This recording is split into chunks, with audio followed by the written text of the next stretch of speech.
Hey everyone, and welcome back to the Deep Dive. Before we get started, make sure you hit that like button and subscribe to the channel, and also, click that notification bell so you never miss any of our future deep dives. Okay, so today we're going to be tackling a topic that I think is super important, especially if you're interested in global affairs, economics, or just want to know how the world works. We're talking about OPEC. Yeah, OPEC, it's one of those acronyms that we hear all the time, especially when gas prices are going up.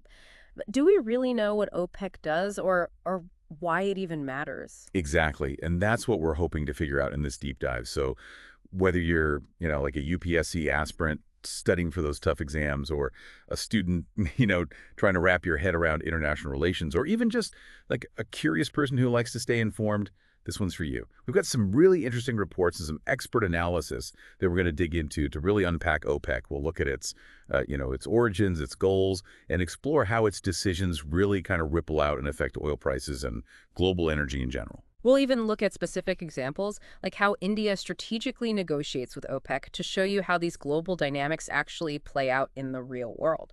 All right, so let's dive right in.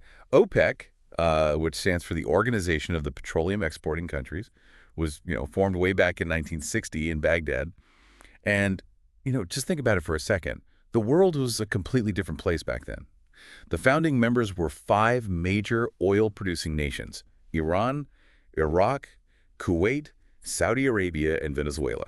And it's amazing to think how this organization, which started in the Middle East, has ended up having such a huge impact on the entire planet.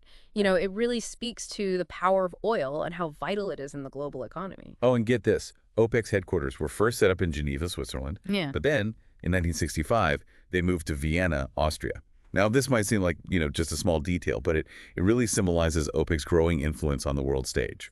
Right. Moving to Vienna put them right in the heart of Europe. It got them closer to a lot of the major world economies and decision-making centers. So it was a strategic move, showing that they were becoming more ambitious and wanted to be taken seriously as a global player. For sure. So they set up shop in Vienna, and they've been, pretty much calling the shots ever since. But what are they really trying to do? Well, their main goal is to coordinate the petroleum policies of all their member countries.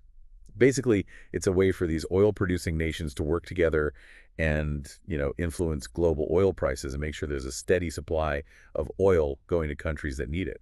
It's a pretty powerful position to be in. Totally. It's like an exclusive club, and the members have a lot of say over something that the entire world depends on, which gives them serious leverage on the global stage. Yeah. And they use that leverage to, try to keep oil prices stable and profitable for their member countries. Yeah. But it's got to be a tough balancing act. Nobody wants those crazy price swings, and that includes oil producers and consumers like us. Think about it. If oil prices suddenly shoot through the roof, it'd totally shake up the global economy. Businesses would struggle, transportation would cost a fortune, and everything would just get more expensive. OPEC's job is to try and stop that kind of chaos. Okay, and speaking of members, OPEC started with just 5, but now it has 13 member countries. And it's really important to remember that every single one of these countries has its own interests and priorities, and sometimes, those clash. So it's not always smooth sailing within OPEC. Yeah, you're absolutely right. There have definitely been times when member countries haven't agreed on things like production quotas or pricing strategies. And there have even been times when countries have, actually left OPEC, like Qatar did back in 2019. Oh yeah, Qatar's exit, that's a really interesting one. They chose to focus on their natural gas industry, specifically what's called liquefied natural gas, or LNG. And LNG is basically natural gas that's been super cool to a liquid, so it's easier to transport. And you know what? Qatar actually happens to be the world's biggest exporter of LNG. They felt like OPEC's focus on oil was kind of holding them back, so they just, went their own way and decided to concentrate on their strength in the natural gas market. Yeah, that was a bold move. It shows that OPEC isn't this unbreakable giant. There are definitely internal things going on, power struggles, just like in any international organization. And those internal dynamics can sometimes have a huge impact on the global energy market. For example, when countries don't stick to their production quotas, it can cause an oversupply, which lowers oil prices. And while that might be good for people like us, it hurts OPEC's profits. So we've got these 13 countries, each with their own agendas, but they're all trying to work together to control the global oil market. Hmm. How do they actually, make decisions. It all boils down to those big OPEC meetings where they set production levels for each member country. Imagine it, representatives from all these different countries, all in one room, armed with, tons of data and forecasts, and they're trying to agree on how much oil each country is going to pump out into the world. It's got to be like this high-stakes poker game, but with the whole global economy riding on the outcome. And the decisions they make in those meetings directly affect what we pay for gas. If OPEC decides to cut production, you can be pretty sure that gas prices are going to go up. And if they boost production, prices might go down. Yeah, it's a reminder of how connected the world really is. Decisions made in a conference room in Vienna can end up affecting people all over the planet. But it's not just OPEC members calling the shots these days. There's another big player in the game, Russia. Right. So in 2017, OPEC actually teamed up with Russia and 9 other non-OPEC oil-producing countries. They formed something called OPEC Plus Era. It's been a game changer. It's basically like OPEC created this oil-producing supergroup, and Russia, being the third biggest oil supplier in the world, is a crucial part of it. Together, they have even more power to control the world's oil supply and influence those prices. It's amazing how impactful this alliance has been, especially when things are uncertain in the world. Take the COVID-19 pandemic, for example. When demand for oil went way down, OPEC Plus worked together and cut production to stabilize prices, which helped prevent a total market collapse. Yeah, and they've definitely had some success. But this alliance has its critics, too. Some people say that OPEC Plus gives too much power to a small group of countries, and that, means they could manipulate the market for their own benefit. It's this classic dilemma of cooperation versus competition, right? Yeah. On one hand, this kind of teamwork could lead to more stable oil prices, which would be good for producers and consumers. But on the other hand, it does raise some concerns about fairness, accountability, and whether they might abuse their power. It's true. These are things we need to think about as the global energy situation keeps getting more complicated. But let's go back to Qatar and their decision to leave OPEC back in 2019. It wasn't just about the economics, it was a political move, too. Right. There's some history there. Qatar has always kind of done its own thing in foreign policy, which often clashed with Saudi Arabia's influence in the region. They've built strong ties with Iran, who's a big rival of Saudi Arabia. Exactly. And some analysts believe that Qatar leaving OPEC was partly their way of getting some distance from Saudi Arabia's dominance within the organization. Wow. It's like a real-life geopolitical drama with oil at the center of it all. Yeah. And the stakes are incredibly high. These decisions affect economies all over the world, political alliances, even just the everyday lives of regular people. Speaking of impact, let's shift gears and talk about an issue that's caused a lot of friction between OPEC and some of its biggest customers, the Asian premium. This is where things get really interesting, especially for listeners in India. Basically, OPEC has historically charged Asian buyers more for oil than buyers in other parts of the world. Yeah, and this hasn't gone over well with countries like India, who happen to be a major importer of OPEC oil. They're very vocal about their opposition to the Asian premium, arguing it's unfair to Asian economies. And their argument makes a lot of sense. This Asian premium started in the 1980s when the whole global oil market was set up differently. The US and Europe had more transparent pricing, while the Asian markets weren't as developed. So OPEC had more room to, charge that extra premium. But things have changed a lot since the 80s, right? With the whole shale oil boom in the US, North America doesn't rely on OPEC oil as much anymore. So that shifted the flow of oil more towards Asia. Exactly. This change has given Asian buyers a stronger position, and they're using it to fight back against the Asian premium. India especially has been really good at getting good deals from OPEC countries, showing that they're not just going to accept things the way they are. I'm really impressed with how proactive India has been. They're playing it smart, using their position in the market to secure the best deals for themselves. It's a great example of how understanding these global dynamics and being a savvy negotiator can really pay off. Totally. And their strategy during the COVID-19 pandemic was a perfect example. When global demand for oil crashed, India saw an opportunity and negotiated even lower prices from Saudi Arabia, which really helped them stabilize their energy security and their economy during a pretty crazy time. It's classic turning a crisis into an opportunity. But beyond these examples, India's relationship with OPEC is a fascinating case study in how countries can handle the complexities of the global energy market. They totally understand how crucial energy security is in today's world. They're actively working to find more energy sources, invest in renewables, and strengthen their negotiating position with the oil-producing countries. It's a multi-pronged strategy, aiming to secure a stable and affordable energy future for India. That's a really smart approach. It's not just about playing the oil game, it's about building a more resilient energy future. But for now, let's shift our focus back to OPEC and how they actually use their power to influence oil prices. We've mentioned those high-stakes meetings where they decide production levels, but let's break it down a little more. Picture this. Representatives from each OPEC member country all meet up in Vienna. They've got all this data on global oil supply and demand, economic forecasts, and political analyses. Their job: to agree on how much oil each country is going to produce in the coming months. Sounds intense. It's like they have to solve this massive economic puzzle, knowing that their decisions have repercussions for the whole world. Exactly. And it's not as simple as just looking at supply and demand. There's strategy involved, bargaining, and they have to try and guess what other players in the market are going to do. So it's like a giant chess game where each move has to be super carefully planned. Exactly. And the decisions OPEC makes can really influence the psychology of the whole market. For instance, when they announce they're cutting production, it sends a message that oil is going to become more scarce. And this can lead to speculation and hoarding, which drives prices up even more. So psychology plays a role too. It's not just about the actual barrels of oil being pumped out of the ground. Totally. Perceptions and expectations are a huge part of how the oil market works. OPEC knows this, and they use it to their advantage. Wow, that's fascinating. It's like a psychological game on top of an economic one. But let's not forget about geopolitics either. OPEC's decisions aren't made in a vacuum.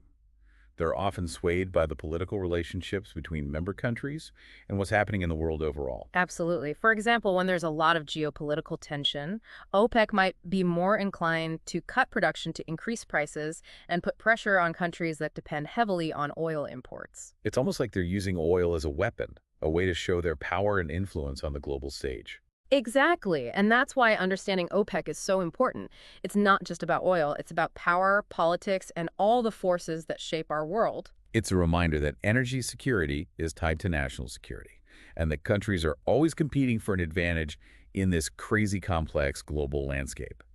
But for now, let's focus on how OPEC sets its prices. We've talked about that Asian premium, but there's a lot more to it than just that. Oh, yeah. OPEC has a really complex pricing system that takes into account all sorts of factors: production costs, global demand, changes in currencies, and, as we said, geopolitical factors, too. Sounds like a balancing act, trying to juggle all those things at once. It is, and they don't always get it right. Sometimes they overestimate demand, which leads to a surplus of oil and falling prices.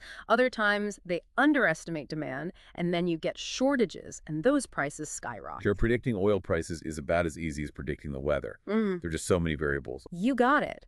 And that's why OPEC's decisions are always being debated and analyzed. Every move they make creates winners and losers, and the stakes are incredibly high. It's a reminder of the enormous power OPEC has in the global economy. Their decisions affect everything from how much we pay for gas to the stability of entire countries. But it's not all sunshine and roses within OPEC, right? We have to remember that this organization is made up of individual countries, and they each have their own agendas and interests. That's true. And those interests can sometimes clash, which leads to tension and disagreements within OPEC. It's like a family, in a way. You love each other, but you don't always agree on everything. Exactly. And those disagreements sometimes come out into the open, like with Qatar deciding to leave OPEC. It shows that even within organizations that are supposed to be united, there can be deep divisions and competing priorities. And those divisions can sometimes make it harder for OPEC to make quick and effective decisions. Like if one member country decides to ignore production quotas, it can undermine everything the organization is trying to do to stabilize prices. Yeah, it really shows how hard it is to keep everyone on the same page in an organization like OPEC, especially when the stakes are so high. But let's zoom out for a second and think about the bigger picture, the geopolitical side of OPEC. We've talked about how they impact oil prices and the world economy, but what about their influence on international relations and the global balance of power? That's a big question, and it's something that people have been trying to figure out for decades. There's no doubt that OPEC's existence has changed the landscape of global politics in some major ways. For one thing, it's given these oil-producing nations a way to show their strength on the world stage in a way they never could have individually. Right, it's like they've come together to form this superpower, A force that can't be ignored. Exactly. And this has given them leverage when they're negotiating with countries that consume a lot of oil, many of whom really depend on OPEC for their energy needs. It's a classic example of how having resources can translate into political power. It's like they're holding all the cards in a global poker game. That's a great way to put it. Yeah. And they can use that power in different ways. Some OPEC countries have taken their oil money and used it to fund development projects, improve their citizens' lives, and strengthen their militaries. Others have used it more to, exert political influence, building alliances, backing certain regimes, and even using oil as a bargaining chip in global conflicts. Wow, so many possibilities. It really highlights how complicated the energy world is and how it's all connected to global politics. You're right on the money. And that's exactly why understanding OPEC is so important for anyone who wants to understand global politics and what shapes our world. It's a story that's still being written, and the next chapter is bound to be just as interesting as the previous ones. But speaking of the future, we have to talk about the elephant in the room, climate change, and the global shift towards renewable energy. What does this mean for OPEC? Is their time coming to an end? That's the million-dollar question, isn't it? And it's a tough one to answer for sure. The energy world is definitely changing. The rise of things like solar, wind, and geothermal energy, along with worries about climate change, is putting pressure on traditional oil producers like the OPEC countries. It feels like we're standing on the edge of a brand new era, and the old rules might not apply anymore. You said it. And the way OPEC responds to these challenges will decide their future in the long run. Will they embrace the shift to cleaner energy, invest in new technologies, and diversify their economies? Or will they hang on to their power structures and risk fading away as the world moves on? It sounds like they're at a crossroads. They can be part of the solution or they could be left behind.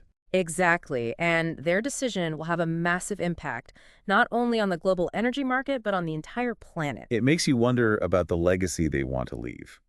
Will they be remembered as the giants of the fossil fuel age, or as leaders who help bring in a more sustainable future? Only time will tell. But one thing's certain. The future of energy is in our hands. As consumers, as citizens, as global citizens, the choices we make every day are what shape that future. That's a powerful thought. It reminds us that we're not just watching this global energy play unfold. We're all part of it. We have a say in this, and our actions matter. Absolutely. Every decision we make, like what kind of car we drive or what energy sources we choose, contributes to the big picture of the energy world. And speaking of choices, let's go back to something we talked about before, which is particularly relevant for our listeners in India, the Asian premium. We talked about how it's been a point of conflict for a while. But do you think that might change as the global energy landscape continues to shift? That's a tough one. The Asian premium is, really ingrained in how the oil market has always worked, and it reflects those power dynamics that have been around for a long time. But I do see some reasons for hope.